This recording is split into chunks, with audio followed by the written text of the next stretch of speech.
Bonjour les poissons, soyez les bienvenus pour votre tirage du mois de janvier 2024. Bonne année tout d'abord, parce que vous faites partie des signes que je fais au tout début du mois de janvier. Donc j'espère que ce tirage va vous parler. Si tel est le cas, n'hésitez pas à liker cette vidéo ou à me laisser un petit mot et on y va directement sur votre carte générale. Elle est là. La paix intérieure. Donc, c'est votre carte générale pour ce mois-ci. Une recherche de paix intérieure, de sérénité, d'apaisement. Donc, c'est un peu votre énergie générale, quoi. En tout cas, c'est votre intention. L'intention profonde dans laquelle vous êtes pour ce mois-ci et qui va sans doute revenir au cours du mois et que vous allez chercher.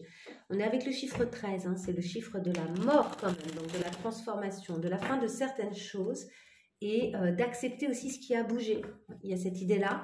Qu'est-ce qui a bougé? Ok, je fais la paix avec ce qui a changé dans ma vie, ce qui a bougé, ce qui n'est plus pareil. Et j'accepte ce nouveau moi que je suis devenue. Ok, qu'est-ce qu'on nous dit ici? On nous parle d'un travail acharné quand même avec le 8 de Pentacle. Ça bosse hein, ce mois-ci. Allez, on va y aller pour nos poissons en janvier 2024. On entre directement dans le vif du sujet. J'ai pas fait de tirage annuel parce qu'en fait, je trouve que les tirages annuels, même si c'est très sympa, ça donne... en fait, il y a trop d'infos, c'est dans trop longtemps à chaque fois. Donc, je trouve que finalement, ça donne assez peu d'infos dont on peut vraiment se servir. Alors que là, voilà, là, les infos que je vais vous donner, elles sont pour maintenant, quoi. Alors, on y va. Pour nos poissons, quel est l'élément de l'année dernière que vous devez laisser derrière vous, que vous devez lâcher? Comment créer des intentions en phase avec votre chemin de l'année 2024? Quelle énergie vous devez nourrir pour bien débuter cette année? Et quelles sont les actions à entreprendre ou à mettre en place en fonction des intentions que vous aurez posées? Enfin, quel est le thème du mois pour vous? Au niveau professionnel, comment ça se passe ce mois-ci? Au niveau matériel, comment ça se passe? Ah, il y en a deux. Et au niveau spirituel, comment ça se passe? Ok. Je complète avec un oracle, l'oracle du soleil, parce que là, ça c'est un tarot que j'ai sorti. Allez, hop, hop, hop, on y va. Allez, c'est pour nos poissons en janvier 2024. On nous parle de l'ordre. Vous mettez de l'ordre dans les choses. Cet apaisement et cette paix intérieure passe peut-être par le nettoyage, la dispute. Vous nettoyez peut-être des relations aussi. Hein. Peut-être qu'il y a des disputes qui vous ont amené à vous dire, ok, là, il faut que je mette de l'ordre dans ma vie et que je retrouve une paix intérieure. C'est pas possible de continuer comme ça. Ok, qu'est-ce que vous devez laisser derrière vous de l'année dernière? Comment créer des intentions en phase avec 2024? Quelle est l'énergie à nourrir pour bien débuter cette année? Quelle est l'action à entreprendre? Elle est ici, le contrôle. Ok. Quel est le thème du mois pour vous? Au niveau pro, comment ça se passe? Au niveau matériel, comment ça se passe? Au niveau spirituel, comment ça se passe? Ok. Allez, c'est parti. Le thème. Nous avons un peu d'ennui et les secrets. Ok, il y a des secrets qui vous ennuient là. Il y a peut-être besoin de communiquer sur certaines choses. En tout cas, vous sentez qu'il y a des secrets où vous continuez, vous cachez des choses. Peut-être que vous ne dites pas à quelqu'un aussi que vous êtes dans une forme d'ennui, que ce soit à un niveau professionnel, que ce soit à un niveau relationnel. Vous cherchez cette paix intérieure et en même temps, peut-être que ça ne bouge pas assez pour vous. Peut-être que cette paix intérieure, elle ne passe pas nécessairement par le fait de ne rien faire. Peut-être que cette paix intérieure, elle va passer par le fait d'être en mouvement. Je me demande si vous n'êtes pas un peu dans une énergie aussi où vous vous imposez un peu des trucs en mode méditation, etc. Vous savez, des fois, au jour de l'an, on se lance dans des projets, donc ça peut être du développement personnel, ça peut être plein de choses, ça peut être j'arrête de fumer, hein, mais ça peut aussi être je fais de la méditation tous les matins. Ok, admettons, en vue de trouver une paix intérieure. Alors, ce qui serait intéressant ce mois-ci pour vous, si vous cherchez la paix intérieure, c'est de voir comment elle se manifeste. Peut-être que vous, votre paix intérieure, elle se manifeste en voyant des potes et en riant beaucoup. Peut-être qu'elle se manifeste de plein de façons et pas nécessairement par les choses habituelles qu'on nous propose. Peut-être que c'est pas faire du yoga, mais que c'est plutôt faire de la boxe. Mais que le résultat, c'est que ça retire une forme de colère et que quelque chose s'apaise à l'intérieur de vous. Vous voyez? Alors on y va. L'élément de l'année dernière à laisser derrière vous, nous avons La protection et le soleil. Ok, il y a quelqu'un qui vous protégeait, quelque chose qui vous protégeait, probablement quelqu'un. Et quelqu'un qui... C'était très sympa et très joyeux le temps que ça a duré. Mais à l'heure actuelle, apparemment, vous devez être votre propre ressource. Ça, vous devez le laisser derrière vous. Vous devez arrêter de vous cacher derrière quelqu'un d'un peu fort qui peut vous protéger, etc. Là, c'est à vous-même de devenir votre protection. En tout cas, vous devez tourner le dos à une partie de ce type de relation, quoi. Au moins un des aspects, celui qui vous protège. Voilà, assumez, quoi. Assumez-vous. Comment créer des intentions en phase avec votre chemin? Nous avons l'influence et le 8. Ok. Osez partir et osez être influencé par ce qui n'est peut-être pas acceptable. Alors, ce qui n'est pas acceptable dans le sens où vous voyez là, c'est clairement Adam et Ève avec le serpent qui vient les influencer. Donc l'influence, on peut considérer qu'elle est négative, selon la Bible en tout cas. Finalement, c'est à ce moment-là qu'on est devenu des terriens avec les galères, avec la guerre, avec tout ça. Mais là, finalement, ce qu'on vous conseille, c'est de quand même créer vos intentions en osant quitter finalement ce qui fonctionne encore. Regardez toutes ces coupes, elles sont debout, hein, elles ne sont pas cassées, elles sont utilisables, mais ça ne vous convient plus. Pour X raisons, peut-être parce qu'il y a cet ennui, peut-être que vous allez vous rendre compte que vous vous ennuyez, quoi. Il y a quelque chose, une situation dans laquelle vous vous ennuyez. Donc vous allez poser des intentions en étant effectivement influencé peut-être par quelque chose de pas absolument dans les clous, de pas absolument ultra moral, mais vous avez envie que ça vibre, vous avez envie que ça vive. Et c'est par ça qu'il va falloir vous laisser influencer, par votre besoin que ça vive et que ça vibre. Ok, quelle est l'énergie à nourrir pour vous pour bien débuter cette année 2024? Nous avons la générosité et la princesse de coupe, qui correspond au valet de coupe. Eh bien, la découverte de ce qui vous fait du bien, de ce qui vous met en joie, un peu de façon naïve, mais de vraiment aller vers tout ce qui vous fait du bien, tout ce qui vous fait vibrer, et de laisser circuler aussi beaucoup les nouvelles rencontres, les gens, discuter, communiquer. Et vous voyez, on retrouve un petit peu cet oiseau blanc, alors c'est pas forcément des colombes, mais en tout cas, voilà, qui est synonyme de la paix, quoi. La paix intérieure, j'ai l'impression que là, elle passe aussi par le fait d'être en lien avec les autres. Pas nécessairement de vous couper des autres. Ok? Donc ça communique. Cette générosité, elle peut passer aussi par le fait d'inviter des gens à manger. Il y a le fait d'être en contact. Vous en avez beaucoup, beaucoup besoin, je pense. C'est une belle énergie d'ailleurs, l'énergie du contact et des moments partagés, des plaisirs simples. Quelle est l'action à entreprendre ou pour mettre en place vos intentions pour 2024, pour commencer? Nous avons le 2 de coupe et le contrôle. Ok, reprendre le contrôle dans un engagement, quel que soit cet engagement. Là, vous avez besoin de reprendre le contrôle. Peut-être qu'il y a une relation, quelle qu'elle soit, donc on l'a vu tout à l'heure, hein, ici on a une relation avec une relation pourtant où l'autre ne semble pas vous vouloir de mal, hein, puisqu'on a vraiment l'idée de la protection, etc. Mais en fait, il y a peut-être un truc qui vous infantilise ou qui vous correspond plus, qui vous met pas dans la position d'être actif. Vous avez besoin de reprendre le contrôle là-dessus.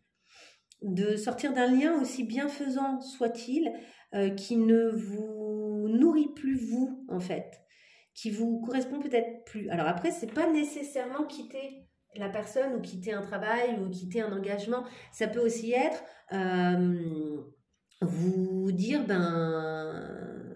admettre en fait que vous avez besoin de modifier ce lien, cet engagement, que de le faire évoluer. Il faut que ça bouge, quoi. Ça peut pas rester comme ça, a priori.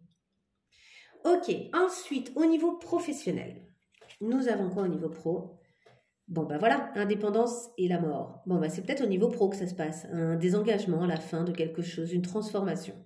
En tout cas, au niveau professionnel, il y a clairement une transformation. Peut-être que certains d'entre vous changent de travail, deviennent plus indépendants, ont vraiment des trucs, comment on dit, être un indépendant, quoi, professionnel, avec sa petite entreprise, etc. On transforme les choses, là. Est-ce que vous transformez aussi, peut-être que vous avez déjà votre petite entreprise, mais elle nécessite, pour pouvoir continuer à grandir, une transformation. Peut-être on rompt certains types de contrats avec certaines personnes ou certains engagements avec des fournisseurs, Vous voyez, ça prend une autre forme. Ça évolue, ça bouge. Au niveau matériel, comment ça se passe? Nous avons la charité, le chariot et le valet d'épée. Hein, la princesse d'épée, c'est le valet d'épée. Ok, il y a de nouvelles idées. Vous avez besoin d'aide d'un point de vue financier pour bien avancer. Peut-être qu'il y a la nécessité d'un déménagement aussi. Peut-être que vous changez d'endroit. Et en tout cas, pour viser une réussite, vous avez besoin de soutien financier. Donc la protection qu'on voyait tout à l'heure, elle n'était pas nécessairement financière. Elle se situait peut-être à un autre endroit. Mais voilà, il y a cette idée d'être protégé un petit peu. Et enfin, pour finir, au niveau spirituel, nous avons le statut et le 7 de Pentacle. Ok, au niveau spirituel, vous essayez de vous élever, donc ça passe par cette idée, je pense, de trouver une paix intérieure et de laisser le temps aux choses. Vous voyez là, on laisse la pomme mûrir et on vient l'accueillir au moment où elle est mûre. Tout comme on laisse le projet mûrir. En fait, il y a cette acceptation qu'il y a besoin de temps pour certaines choses, pour s'élever à l'endroit où on veut être. Il y a une belle acceptation ici du temps qui passe. Et donc, quand je parle de spiritualité, ça peut être aussi un état d'esprit, vous voyez, c'est comment ça se passe à l'intérieur de votre tête, quoi. À l'intérieur de votre tête, votre élévation, vous l'envisagez avec cette idée que un bon fruit, là, il faut lui laisser le temps de mûrir. Il y a cette idée-là. Ok, superbe. Bien, c'est plutôt un joli tirage. On va aller voir au niveau amoureux. Qu'est-ce qui se passe-t-il?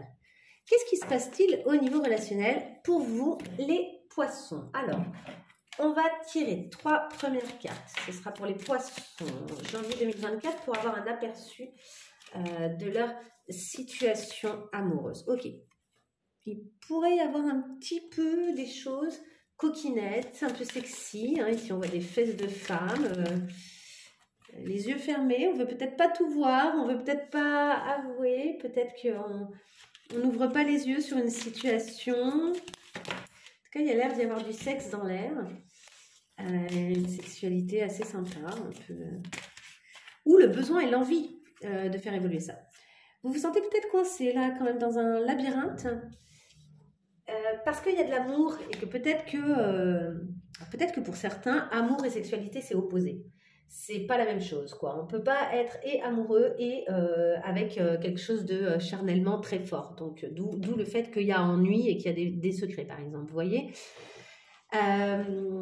en tout cas, là, il y a comme le truc de je ferme les yeux sur une situation et du coup, je suis un peu perdue. Je suis un peu perdue relationnellement, émotionnellement, je ne sais plus trop où j'en suis. Ok, on y va. J'aimerais savoir pour nos poissons, ouais, il y a une belle connexion hein, pour les poissons quand même. Allez, pour nos poissons, qu'est-ce qui se passe au niveau relationnel amoureux? Comment les choses évoluent au mois de janvier? Pour les poissons, comment ça évolue? Ah, ici, 2 cartes. Je vais faire un tchoum. Excusez-moi. Hop, je complète avec un autre oracle.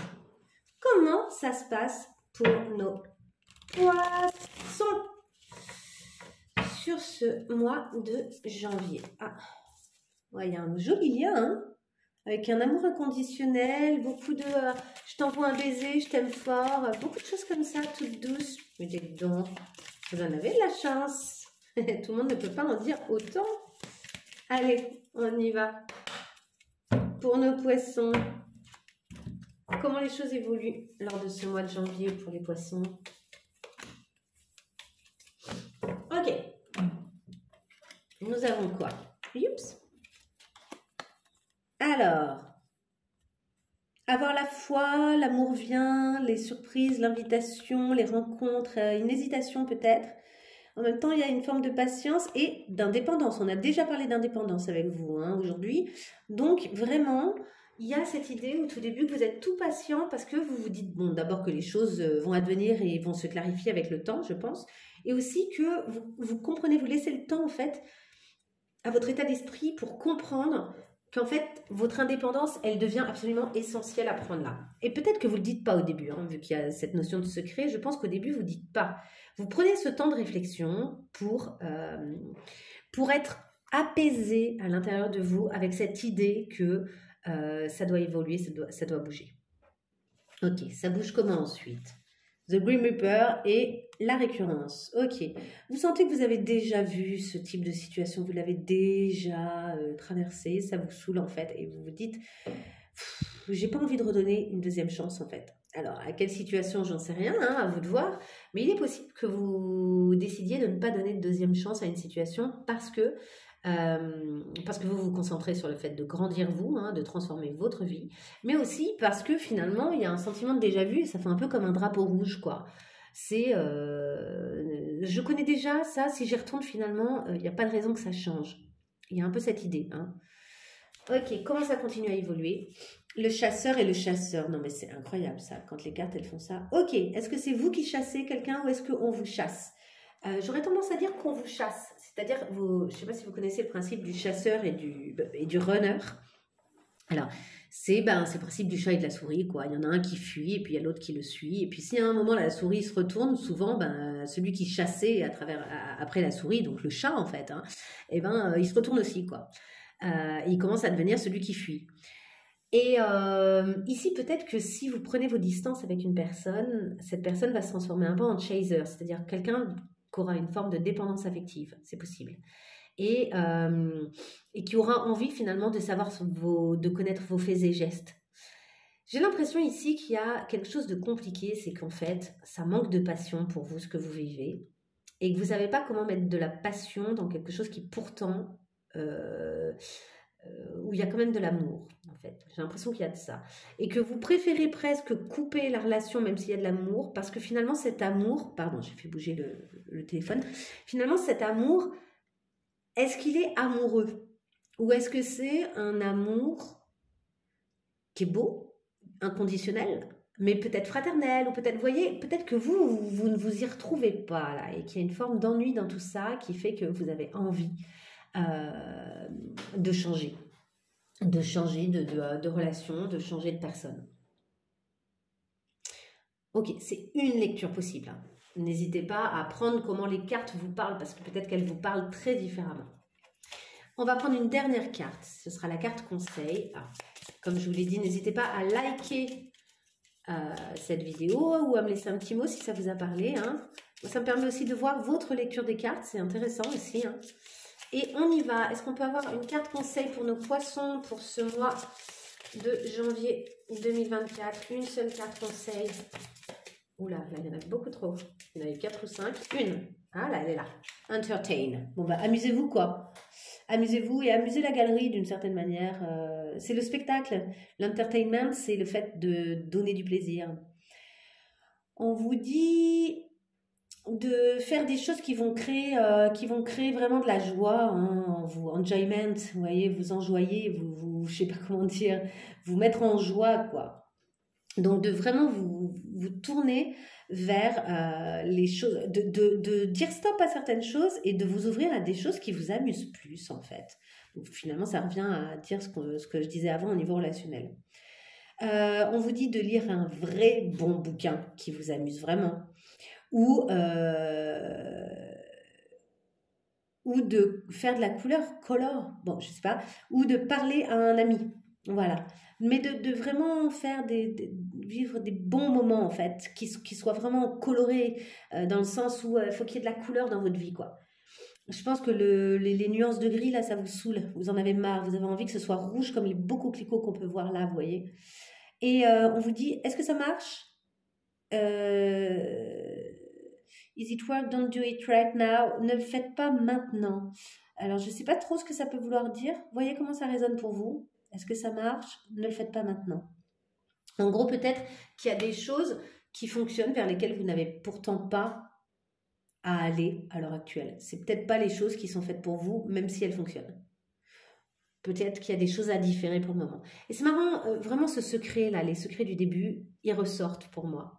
Ils ressortent beaucoup parce que j'ai l'impression que tout ça, ça se passe beaucoup à l'intérieur de vous et que vous avez peut-être pas le sentiment que vous pouvez expliquer ce qui se passe à l'intérieur de vous à tout le monde. Et que les gens vont se poser en juge, etc. Parce que finalement, vous êtes peut-être en train de sortir de vos zones de confort et des choses que vous aviez l'habitude de faire ou des relations dans lesquelles vous aviez l'habitude d'être. Et pourtant, c'est ça qui vous rapproche de votre paix intérieure. C'est marrant. Peut-être aussi que cette paix intérieure, vous la cherchez dans la mesure où vous essayez de vous apaiser, même si c'est tumultueux de changer autant et de bouger autant de vos zones de confort, de vous éloigner autant de vos zones de confort. Les zones de confort, c'est des zones d'habitude en fait. Donc, elles n'ont de mérite que le confort. C'est-à-dire qu'elles sont confortables parce qu'elles sont habituelles. Et des fois, on reste même dans des situations qui finalement sont pas très agréables, mais sont confortables parce qu'elles sont connues. Ce sont des situations qu'on connaît. Au moins, on les connaît. Et des fois, c'est beaucoup plus compliqué d'arriver à se lancer dans quelque chose qu'on ne connaît pas. Parce que pour le coup, là, ça va être inconfortable, même si c'est source de plaisir. Et surtout, on ne sait pas, avant de se lancer, si ce sera véritablement source de plaisir, si ce sera vraiment aussi agréable que ce qu'on projette. Donc vous, j'ai l'impression que vous avez bien l'intention d'y aller, mais que dans un premier temps, vous gardez ça secret pour vous. Ok, je vous laisse avec tout ça les poissons. N'hésitez pas à m'écrire un petit mot. Je vous souhaite encore plein de belles choses pour ce mois de janvier et je vous dis à très bientôt pour de nouveaux tirages. Au revoir.